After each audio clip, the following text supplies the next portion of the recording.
nakasabit na siya, hindi na siya sa lupa. So kahit maulanan siya, hindi naman na siguro mababasa yan. So yan na muna ang pinaka mabilis gawin. Ilang minuto lang natin ginawa, tapos agad.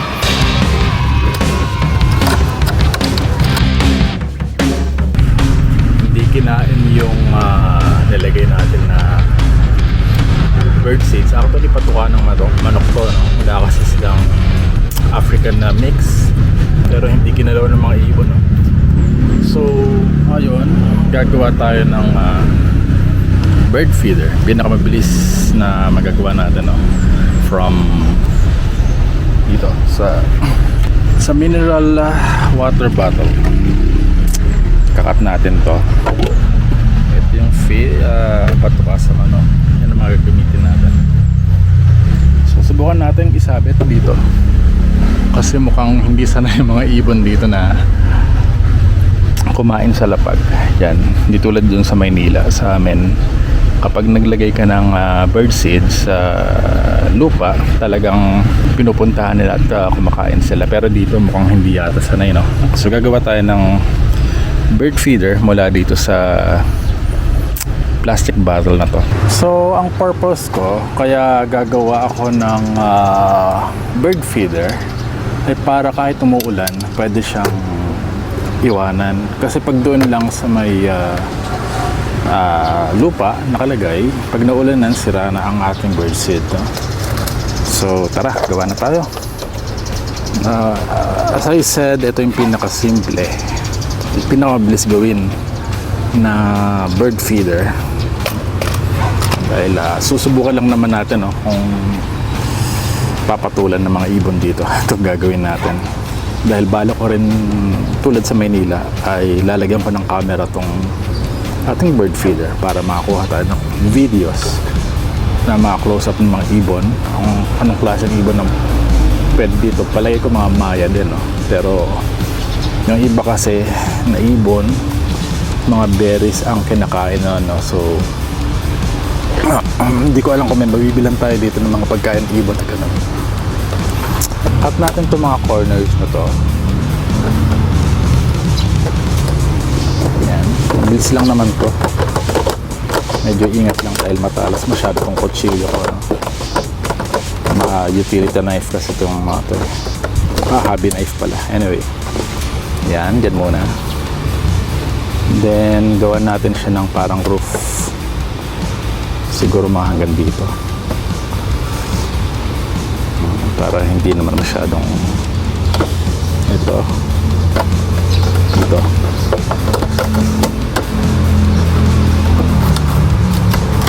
So basta may pasok rin lang.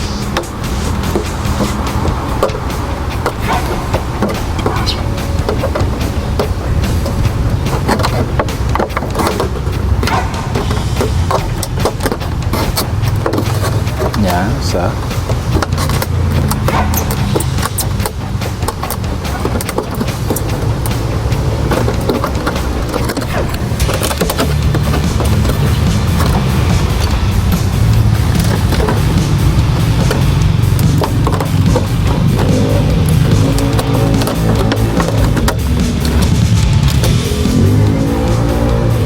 ito yung magsisilbing bubungan niya.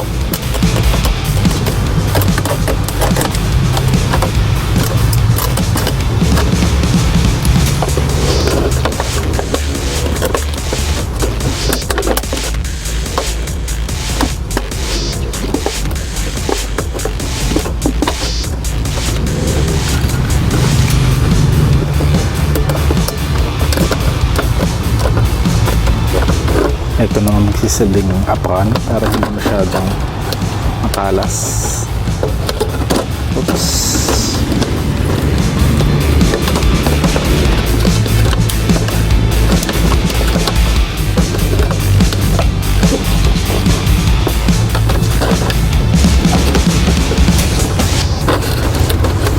Ang isa.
marami tayong pwedeng gawin dito sa mga mineral water na bottle na to, no? Pwedeng i-recycle.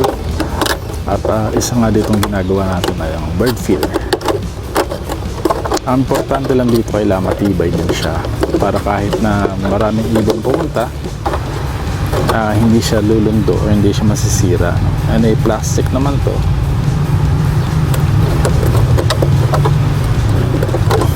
Yan.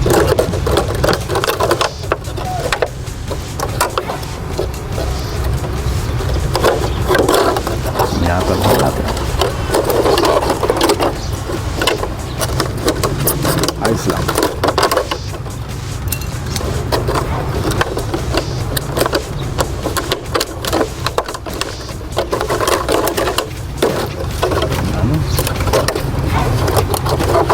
Isa na lang.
Na.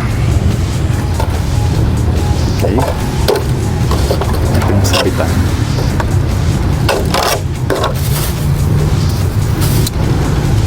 Ito yung lalagyan ng pagkain. Bukan natin. Oops. Pumasok. Yan. Sakto.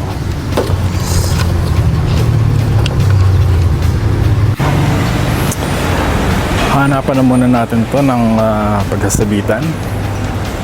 Ito temporary lang muna siguro to, no? Sanayin lang natin yung mga ibon. Meron feeder dito sa matagpuan nila, and then tingnan natin kung saan natin lalagay ito na pwede rin ikabit yung camera. So dito muna, temporary.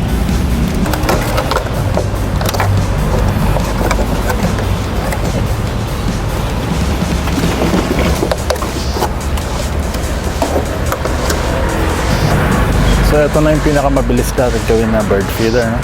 Teka, balik na rin natin para hindi kita yung ano. Okay.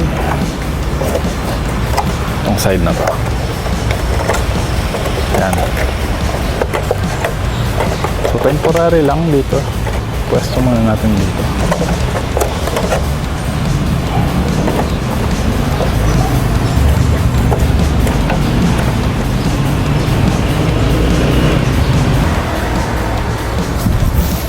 Ito na ang ating patukan ng manok. Tingnan natin kung papatulan to ng mga ibon dito, no?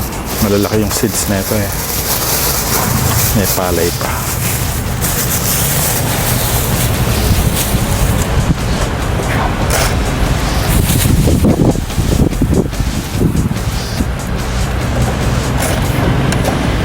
Ito na muna. Okay. So ayun lang muna. Hindi na siguro maulan na yan. Ang kalaban lang na ito yung mga langgam, no? Kasi nasa puno, no? Pero at least nakasabit na siya, hindi na siya sa lupa. So kahit maulan lang siya, hindi naman na siguro mababasa na. So ito yung CCTV camera natin, yung tinatawag ng trail camera or wildlife camera. Ayan. So kapag may mga dumadapo na ibon na dyan, sa ako na ikakabit ng camera ng to, no? Pag-isipan na lang natin kung saan lalagay ito kasi kailangan ito ng separate mount, no? Mabigat-bigat din to. So kailangan kasi nakaharap yan dyan, eh. A few moments later. So nilipat natin ng pwesto, no?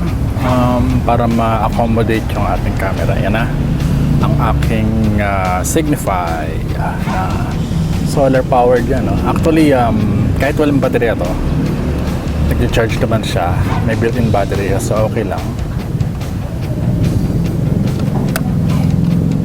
Nilagyan ko rin pala, pero backup lang yan. So kahit na hindi siya pagkargado yung built-in battery niya ng solar, yung built-in battery, then pag naubos yung in case na maubos yung built-in battery, saka lang siya mag-power up yung battery na ito. So i-on natin, i-set up muna natin yung camera. Yan, trail camera po ito, so i-format lang muna natin yung card para sigurado. Okay, so set up natin. Format, ayan. Format. Naka-setup na to, pati yung date. Hindi naman ito nagbabago dahil may built-in battery siya. Hindi naman nauubusan basta-basta yung solar battery niya. So, okay lang. Hindi na natin kailangan i-setup. Naka-setup sa video, So, kapag may dumapong ibon dito, i-record ng camera to. So, nakatutok siya dito, no? Ayan, nakatutok siya dyan. Ngayon, set up na natin, i-arm na natin.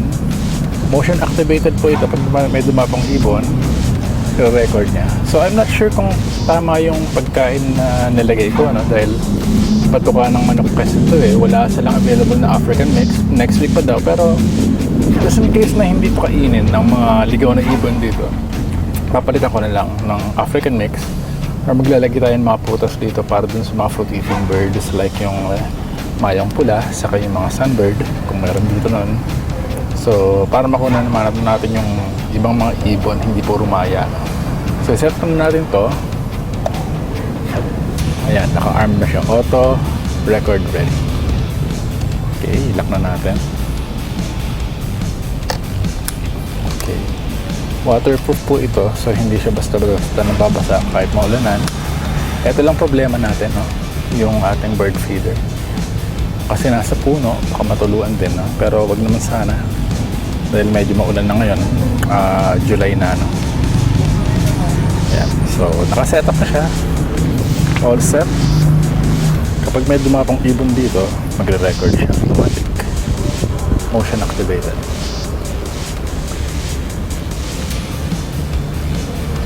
So yan po ay yung ating setup ng camera, bird feeder with the CCTV wildlife camera.